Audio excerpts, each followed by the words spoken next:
안녕하세요. 수요일 성경학교 오신 여러분들을 주님의 이름으로 환영합니다.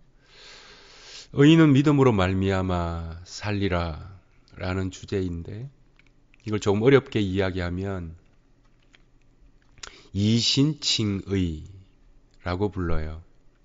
그 개신교 신학의 가장 핵심이 되는 교리입니다. 이신칭의 조금 어렵기도 하겠지만 무엇으로서 믿을 신, 줄청, 칭, 오를 의자를 써서 그 믿음으로 의를 주신다는 말입니다. 그래서 이신칭의라는 말은 정확한 말이고 뭐 더할 것도 없고 뺄 것도 없는 성경의 교리이죠. 뭐 별 문제 없어요. 우리가 지금 알고 있는 내용도 좀 잘못 알고 있다 이런 내용도 아니에요. 예를 들면 이런 거죠. 선악과를 먹지 말라 정령 죽으리라. 이건 뭐 더 뺄 것도 없고 더할 것도 없는 하나님의 말씀입니다.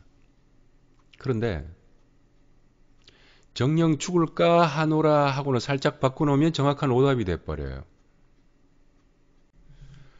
의인은 믿음으로 말미암아 살리라. 뭐 전혀 문제될 거 없죠.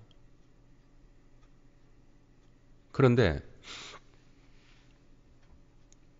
그래 그러면 잘 믿으면 되겠네 라고 하는 순간 오답이 돼요. 이신칭의 교리를 이야기하려면 그 마르틴 루터를 빼놓을 수가 없죠. 종교개혁자 루터는 가톨릭 수도사잖아요. 로마 가톨릭의 사제예요. 어느 날 갈라디아서를 읽고 루터가 굉장히 큰 은혜를 받습니다. 예전에 알지 못했던 그 진리의 세계를, 그 내적 부르심이죠. 진리의 세계를 경험합니다. 그리고는 이게 얼마나 그 불씨가 강했으면 종교개혁을 일으키는 원인이 돼요. 그래서 로마서와 갈라디아서가 종교개혁을 일으켰다라고 말해도 과언은 아니에요. 그래서 이 갈라디아서를 가만히 읽다 보니까 그동안 자기가 다녔던 뭐 종교 지도자잖아요. 카톨릭의 잘못된 부분이 너무 많은 거예요. 그래서 그 중에 99개를 추려서 대자보를 만들어서 붙입니다. 그리고는 지금으로 말하면 인터넷에다가 유튜브에다 올린 거죠. 그 막 순식간에 퍼져나갑니다.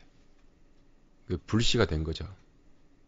그 95개조의 반박문이라고 부르는데 그 핵심이 뭔가 하면 구원은 인간의 행위가 아니라 믿음으로 된다는 것이 핵심이에요. 이걸 이신칭의라고 부릅니다. 그래서 이 이야기를 하려면 왜 루터가 그 교회에다가 그 대자보를 붙이게 됐느냐, 좀 과거로, 루터의 좀 과거로 돌아가야 돼요. 이신칭의를 깨닫기 전 루터는 이제 루터의 전기가 나와요. 굉장히 두려움이 많았던 사람입니다. 전형적인 우울 기질의 사람이었던 것 같아요. 루터는 실패, 좌절, 죄책감, 이거 종합 선물 세트예요. 그래서 매일 근심하고 매일 두려워했던 수도사였습니다.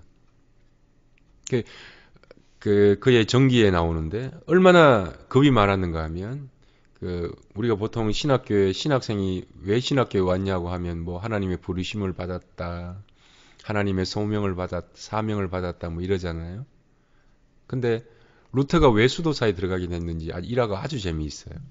어느 날 루터가 길을 가는데 비가 오는 날 번개가 루터 주위에 떨어지는 거예요. 빵! 번개가 떨어지니까 화들짝 놀라가고 그 자리에 무릎 꿇었다 그래요. 그리고는 수도사가 되겠다고 서원했다고 합니다. 그러니까 루터가 신학교에 가게 된 동기는 번개 때문이에요.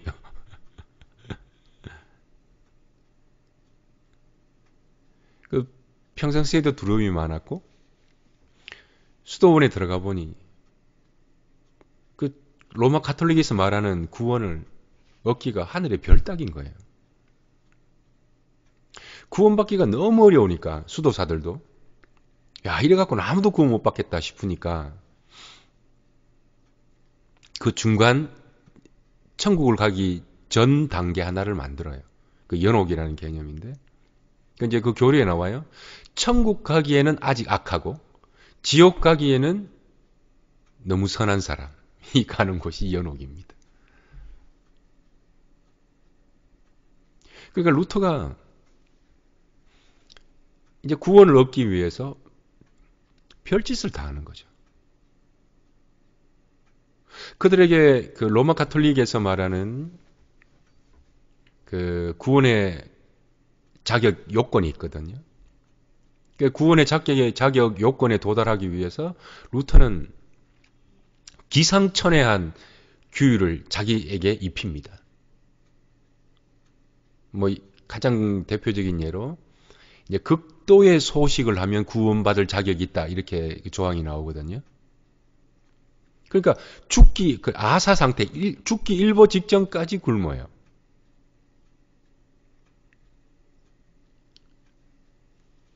그리고 불편한 옷을 입고 다니면 구원을 받는다. 그래서 굉장히 뭐 무거운 옷이나 불편한 옷을 입고 또 허리를 펴지 않기. 겨울에 추위 타기. 죄를 받기가 아니고. 그 또 대표적인 게 예수님께서 빌라도 재판장에 갈 때에 올랐다는 그 계단을 무릎으로 기어 올라갑니다. 한 계단 올라갈 때마다 그 계단에 기스를 하고 기도하고 또 무릎으로 기어 올라가고 이 피가 흐르면 흐를수록 그 인간이 가질 수 있는 어떤 카타르시스 같은 것들을 경험했나 봐요. 그것도 중요한 루터의 일화가 있는데 그 천주교 가톨릭은 고해성사라는 걸 하잖아요. 자신의 죄를 그 신부님 사제 앞에서 칸을 두고 이제 자기의 죄를 고백하잖아요. 그 여러 사람들이 오잖아요. 그 루터가 사제임에도 불구하고 또 누군가의 선배 사제가 와서 자기의 죄를 사해줘야 되잖아요. 근데 루터가 하루 이틀이 아니고 매일 찾아오는 거예요.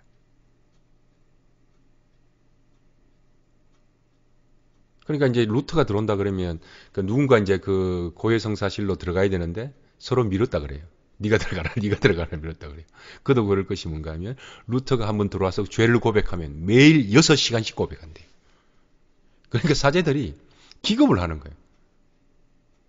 그 6시간 남의 죄를 들어주니 얼마나 디테일한 죄를 다 고백하겠냐고. 그러니까 너무 못 참으니까 상급 수도사들이 네가 간음죄가 아니면 이젠 절대로 돌아오지 말라고 루터에게 그런 말을 했다고 합니다. 문제는 루터의 일기를 보면 하나님 앞에 그 두려움이 너무너무 많았던 거예요. 지금 우리의 시선을 보면 루터가 굉장히 어리석어 보이잖아요. 어떻게 저런 어리석은 사람이 있을 수 있나 이렇게 생각할지 모르지만 이 어리석은 사람의 루터의 이야기가 종교개혁의 출발점이 됩니다. 그래서 뒤에도 살펴보겠습니다만 이 루터의 이야기가 왜 소중한가 하면 아까 방금 두려움이 많았다 그랬죠? 루터의 이야기는 하나님을 만난 사람들의 모습이 어떠해야 하는지를 잘 보여줍니다. 두 번째, 하나님을 만났음에도 성경을 모르면 어떤 일이 일어나는가도 정확하게 보여줍니다. 세 번째, 루터를 통해서 성경과 성령을 동시에 깨달았을 때 성령 하나님을 만나고 성경을 깨달았을 때 어떤 자유가 찾아오는지도 루터를 통해서 정확하게 알 수 있습니다. 루터는 자기 속에 아무리 행위를 해도 죄성이 사라지지 않는 자기 자신을 보아요. 어떻게 하면 의로워지느냐에 관련된 이야기를 계속 합니다. 그리고 그 교회에서 이야기하는 모든 행위를 다 따라해봐도 자기 속에는 두려움과 불안이 떠나질 않는 자기의 모습을 매일마다 발견합니다. 그럴 때마다 자기 모습을 더 치죠. 나는 더 믿어야 돼. 나는 더 신실하게 하나님 앞에 나아가야 돼. 근데 어느 날 루터가 성경책을 읽기 시작합니다. 뭐 매일 읽었겠지만 그날 성경 인물 속에서 자기와 똑같은 한 사람을 만나요. 그런 성경은 욥을 통해서 이렇게 말합니다. 욥은 선한 사람이다. 훌륭한 사람이다. 라고 성경 기록하고 시작합니다. 근데 선한 사람인데 자식이 다 죽어버려요.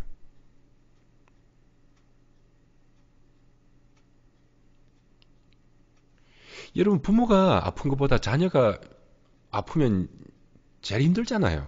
부모로서. 근데 자녀가 다 죽어버려요. 재산, 땅, 작물, 가축까지 다 잃어버려요. 심지어는 자신의 건강까지도 잃어버립니다. 막 돌로 자기의 몸을 긁을 만큼. 근데 이 욥을 통해서, 욥기를 통해서 보면 이 욥의 하나님을 향한 항변 같은 게 나와요.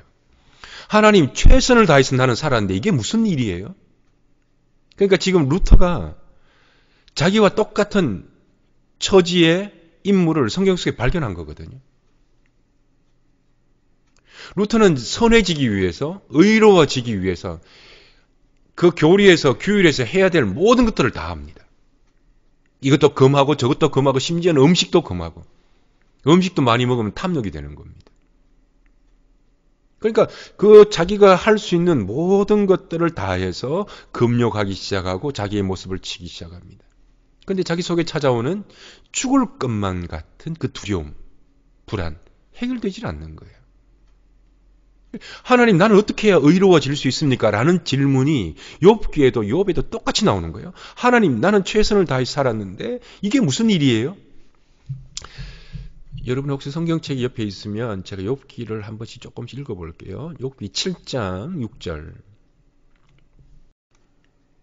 뭐 5절도 똑같죠. 계속 지금 항변하고 있는 얘기 나옵니다. 내 살에는 구더기와 흙덩이가 의복처럼 엎혀졌고 벽돌로 몸을 긁을 만큼 몸이 내 피부는 굳어졌다가 터지는구나. 6절. 나의 날은 배틀의 북보다 빠르니 희망 없이 보내는구나. 모든 희망이 다 사라져버렸다고 지금 욥은 이야기하고 있습니다. 동방의 의인 욥이라는 자에게. 오죽 의인이었으면 하나님께서도 욥을 보고 의인이라고 지칭했겠습니까? 12절. 내가 바다니까? 바다 괴물입니까? 주께서 어찌하여 나를 지킨다고 말합니까? 엄청난 고통과 혼란 속에 욥은 자기 속에 괴물과 같은 모습을, 형체를 발견합니다. 뭐 심하게 일그러졌으니까요. 지금 루터와 똑같은 고민을 하고 있습니다. 나는 선한 사람이었고 매일마다 예배를 드렸고 그 예배가 율법적 예배가 아니에요. 진짜 하나님을 사랑해서 드리는 예배였고 심지어는 자녀들이 어느 출타하고 들어오면 자녀들이 수만큼 예배를 드렸던 의인이에요. 그리고 그 예배가 하나님 앞에 드림이 되었기 때문에 하나님도 즐겨 받으셨던 의인이라고 칭했던 사람입니다.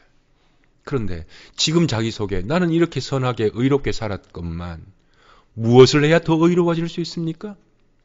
왜 나를 이렇게 괴물로 만드십니까? 무엇이 부족하십니까, 하나님? 이라고 항변하고 있습니다. 여기서 이제 중요한 사람이 나오죠. 빌닷이라는 친구가 나와요. 8장에 보시면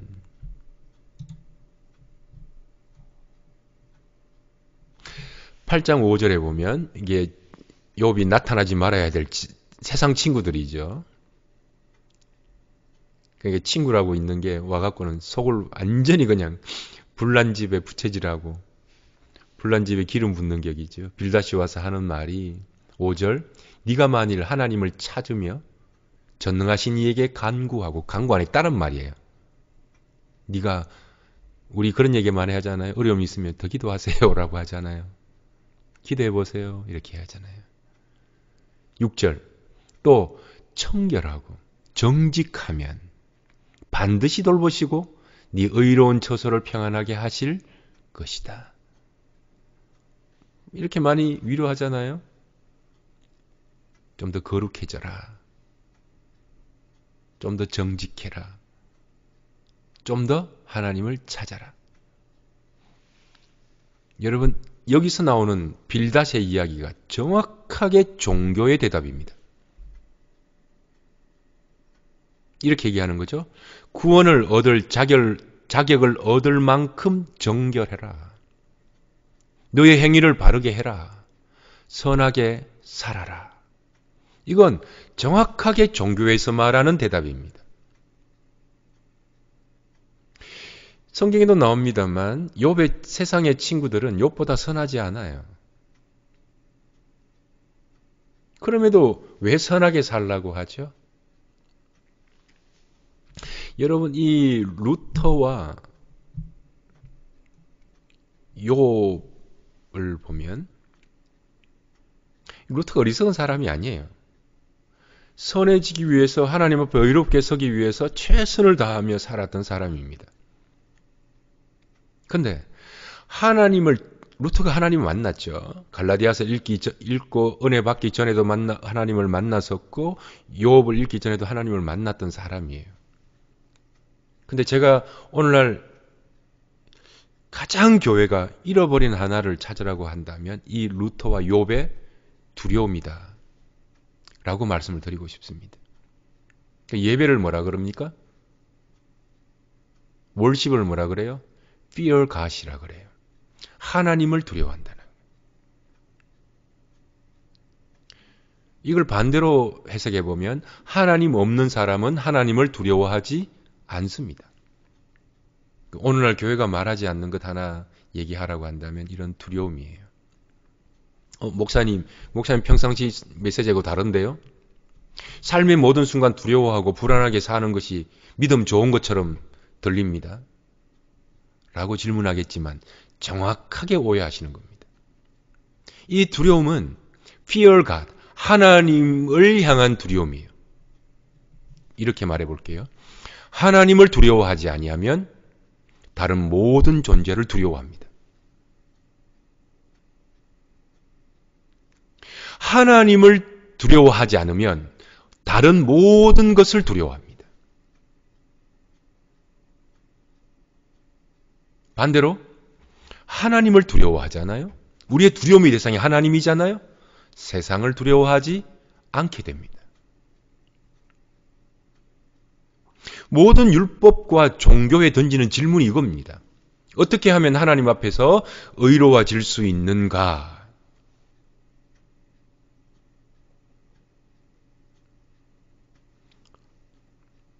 하나님을 두려워하지 않으면 사람을 두려워하고, 하나님을 두려워하지 않으면 내일을 두려워하고, 하나님을 두려워하지 아니하면 나의 모든 상황을 두려워하게 되어 있습니다. 그게 붙들리게 되어 있습니다.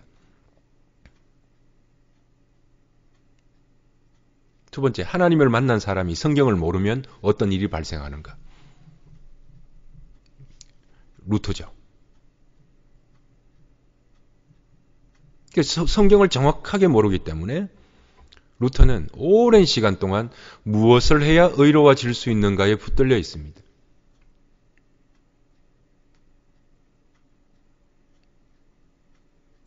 그러니까 구원 얻을 자격을 위해서 끊임없이 노력하죠.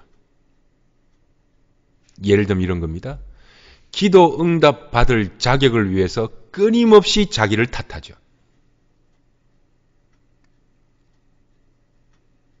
기도 응답 못 받은 건 빌닷이 찾아옵니다. 네가 기도 정성이 부족했기 때문이야. 네가 구원을 누리지 못하는 건 네 믿음이 약하기 때문이야. 이렇게 종교는 이 얘기를 합니다. 빌닷으로 찾아와요. 그래서 실패하면 모든 것이 내 탓 같고, 문제가 생기면 내 탓 같고, 집에 어떤 문제가 생기면 다 내 잘못 같고, 기도 응답 없으면 내 믿음이 부족한 것 같고. 오늘 성경은 그렇게 얘기하잖아요. 의인은 오직 믿음으로 말미암아 살리라 이랬죠. 그거 봐요. 믿음으로 살아야지. 믿음으로 살아야 되니까 믿음이 없으니까 내 문제 맞구나. 많은 성도들이 여기에 붙들려 있습니다.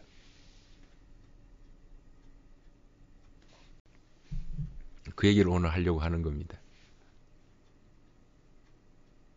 목사님은 그냥 대충 그냥 믿음으로 삽시다 하면 될 걸 뭐 그렇게 비비고 찾아 들어가고 빠지고 그러냐고 말하지 마세요. 이게 제 캐릭터이기도 하겠지만 여러분에게 정말 좋은 거예요. 이거 잘못 들어가면 진짜 빌닷 신드롬에 빠진다니까요. 종교형에 빠진다니까요. 근데 성경과 하나님을 만난 성령 하나님을 만나고 성경을 깨닫잖아요. 그건 루터는요. 완전히 변해버립니다. 종교개혁자가 돼버립니다.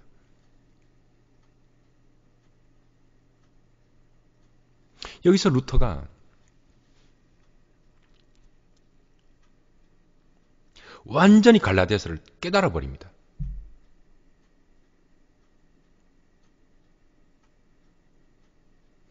그리고 내가 마지막으로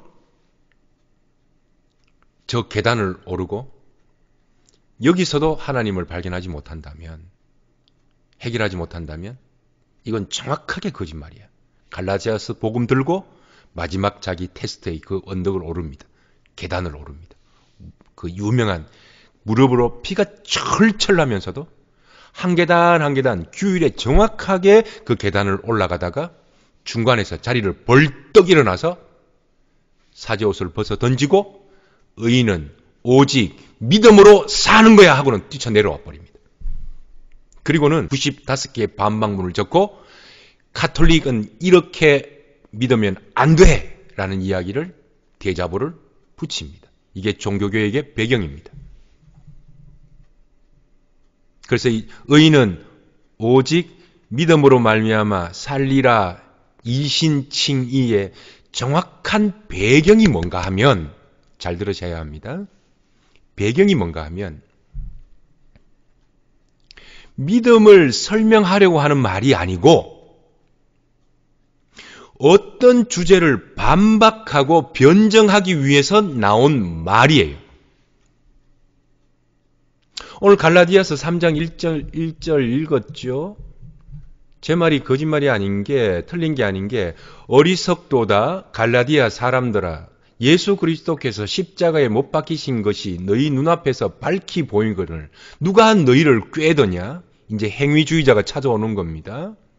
2절, 내가 너희에게서 다만 이것을 알려 하노니 너희가 성령을 받은 것이 율법의 행위로냐 혹은 듣고 믿음으로냐? 사도 바울의 정확한 변정을 루터는 정확하게 깨달아 버립니다. 그리고는 오늘 이 본문 끝에 의인은 오직 믿음으로 말미암아 살리라라는 이야기가 탁 튀어나오는 것이거든요. 그러니까 이신칭의를 아니다라는 부정문으로 제가 한번 정리해 봤습니다. 부정문으로 한번 바꿔볼게요. 아니다로 한번 바꿔볼게요. 이신칭의는 믿음을 정의하는 것이 아니다. 갈라디아 3장 1장 1절 2절 읽었죠? 그리고 이신칭의는 믿음의 전체의 어떤 풍성함을 설명하는 것이 아니다. 그러면 믿음 이신칭의라는 그 교리가 무엇을 설명하느냐? 긍정적으로 얘기를 하면 믿음을 정의하는 문장이 아니라 행위가 아니라는 것을 변정하는 변정문이에요. 반박문이에요.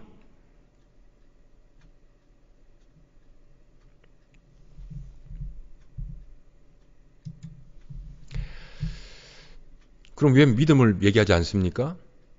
여러분, 이게 오해예요. 믿음은 너무너무 중요하기 때문에 믿음은 창세기부터 요한계시록까지 성경 전체의 한 구절이 아니라 성경 전체의 믿음이라는 이야기를 계속 설명하고 있어요. 그러니까 지금 바울의 입장에서도 동일하고 루터의 처한 상황도 동일하고 행위로서 구원을 얻는다고 바울도 행위로서 구원을 얻는다고 라고 얘기할 때 행위가 아니야 라는 이야기를 하기 위해서 이신칭의다 이렇게 말하는 겁니다. 그러니까 둘 다 알아야 돼요. 잘 들어보세요. 하나는 구원은 행위가 아니라 믿음이라는 것과 두 번째는 믿음이 뭔데 이 둘 다 알아야 돼요. 자, 이제 여러분 이제 다 지나왔습니다. 이제 제가 여러분 질문해 볼게요. 구원은 구원의 자격이 있습니까? 없습니까? 구원을 얻을 만한 자격이 있습니까? 없습니까?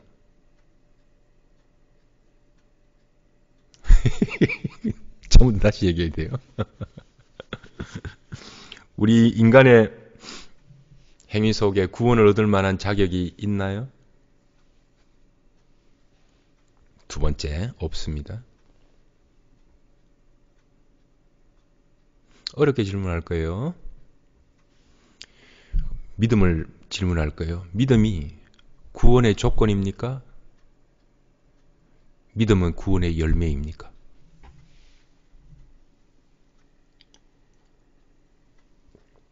여러분, 이거 못 풀면 이단들이 오면 곧바로 5분 만에 넘어갑니다.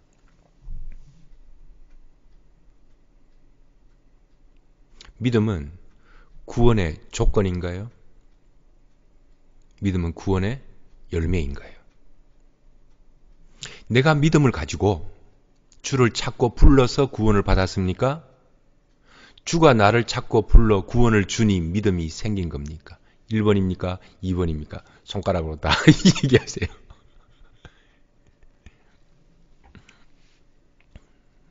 의인은 믿음으로 살리라 라는 얘기가 율법이 아니에요. 뒤에 풀겠지만 에크라는 단어를 써서 믿음 안에서 나오는 것으로 사는 거란 말입니다.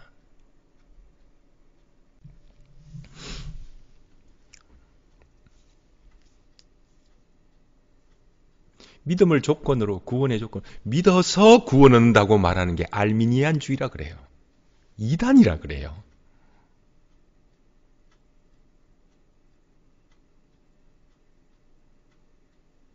하나님께서 내게 구원을 주시니 내 속에서 믿을 힘을, 믿음을 선물로 주셨다고 로마서에 이것은 너희의 행위가 아니라 선물로 주셨다고 얼마나 이야기를 많이 하고 있습니까?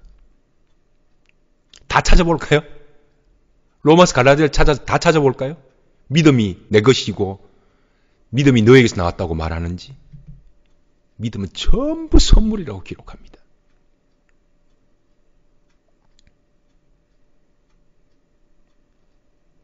근데 우리는 그렇게 적용한다니까요. 내가 정성이 부족해서 그래.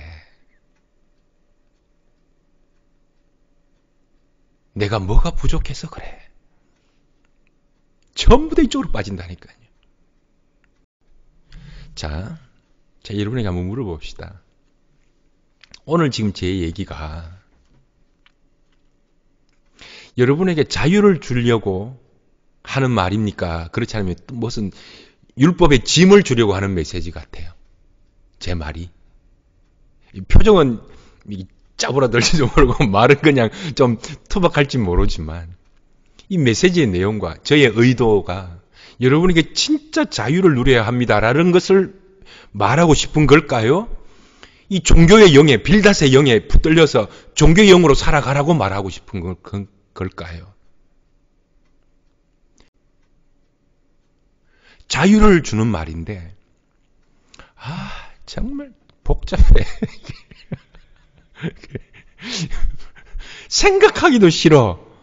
그러나 여러분 속에 진짜 하나님을 더 잘 믿어보려고 하고 더 선하려고 하는 사람에게는 이 메시지가 분명히 자유를 주는 자유의 메시지라고 저는 확신합니다.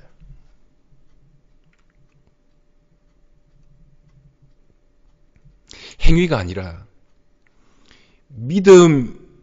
믿음이라고 우리는 개신교에서 말하고도 여전히 행위에 붙들려 복음 아닌 복음을 들고 살아가요. 성경은 이렇게 얘기합니다. 의인은 없나니 한 사람도 없다고 말합니다. 우리가 행위를 해서 하나님의 어떤 자격까지 오르려고 한다니까요. 기도응답도 어느 정도 단계를 올라서 기도응답 받을 자격을 갖추려고 한다니까요. 하나님께서 어떤 축복을 주시는데 축복 얻을 자격을 갖추려고 한다니까요. 신앙은 여기로부터 깨어지고 온전히 하나님의 은혜로부터 시작해야 돼요. 그래야 그 다음에 어떤 요구들도 다 이해가 되어져요. 시편에 보면 주의 눈앞에 의로운 인생이 하나도 없다고 말해요. 이게 성경의 선언입니다. 의인은 없나니 한 사람도 없고 선을 행하는 사람도 한 사람도 없다 그래요. 믿음은 하나님의 뭐다? 선물이다. 이 의인은 하나님의 의구나.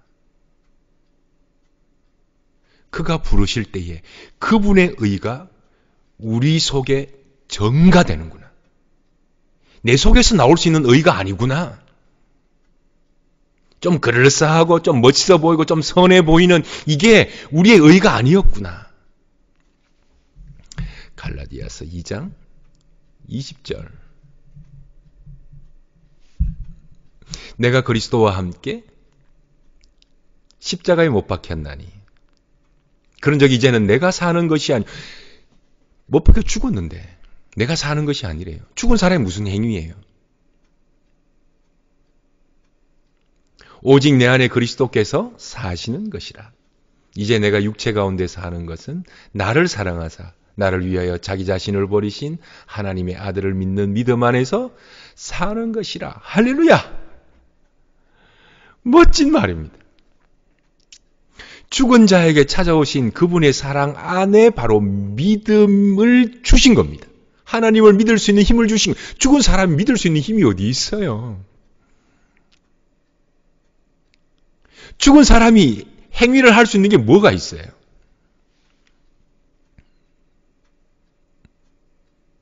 구원은 믿음으로 말미암는다 라는 말이 믿음을 정의하는 말이 아니고 행위를 자꾸 강조하니까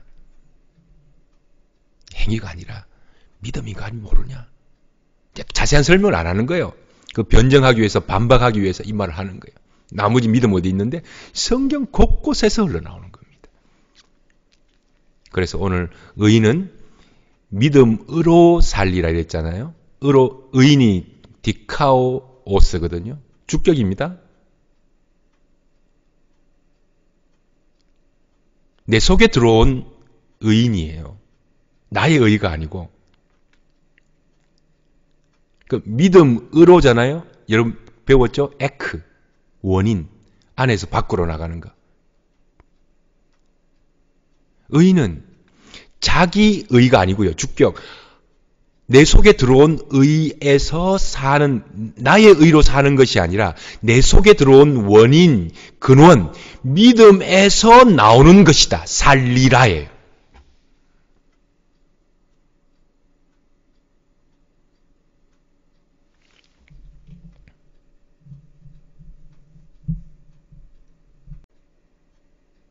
마지막 질문 하나 드려볼까요?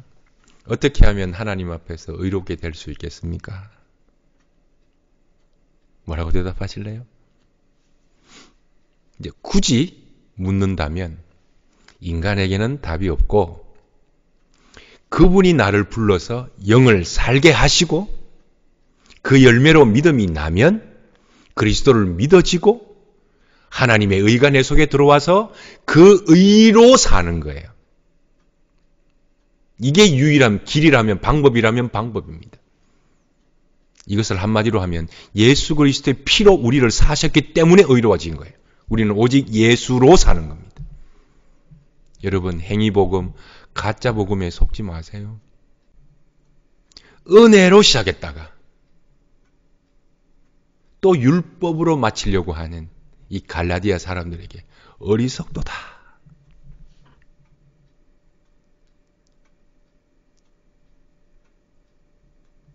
나에게 왜 이런 일이 벌어졌지? 기도가 부족했나?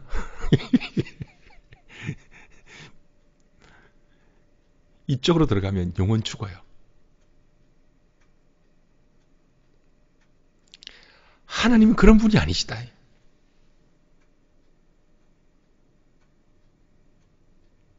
세상의 영이 주는 게 두려움이잖아요. 굿 안 하면 뭐 사주팔자 안 보면 죽을 것 같잖아요. 그래서 액땜을 하기 위해서 구판을 벌리는 거잖아요. 세상을 두려워하지 말고 하나님을 두려워하십시오. 이건 차원이 다른 두려움이에요. 세상이 주는 두려움 잘 알잖아요. 우리가 뭐 늘 경험하는 거잖아요. 불안, 초조, 걱정 늘 하는 거잖아요. 그러나 하나님을 향한 두려움을 목마름이라고 불러요. 두려움인데 자꾸 가고 싶은 두려움이에요. 말도 안 되는 문장이에요. 지금 이 말이. 두려운데 가까이 가고 싶고 두려운데 가까이 서고 싶고 두려운데 자꾸 마시고 싶은 거예요. 그래서 목마름이라 그래요. 여러분, 우리가 의로워질 수 있는 유일한 방법은 우리 속에 없어요. 유일한 방법은 그 십자가를 피값으로 사신 그 예수 그리스도의 의 안으로 들어가는 겁니다. 그 의로 사는 겁니다. 그 의로부터 튀어나온 걸 사는 겁니다. 그 왜 의인은 믿음으로 말미암아 살리라 그랬냐? 이건 행위를 강조하는 자들에게 반박하는 반박문이었다. 믿음을 알길 원하면 성경책을 보십시오. 처음부터 끝까지 믿음에 대해서 나옵니다.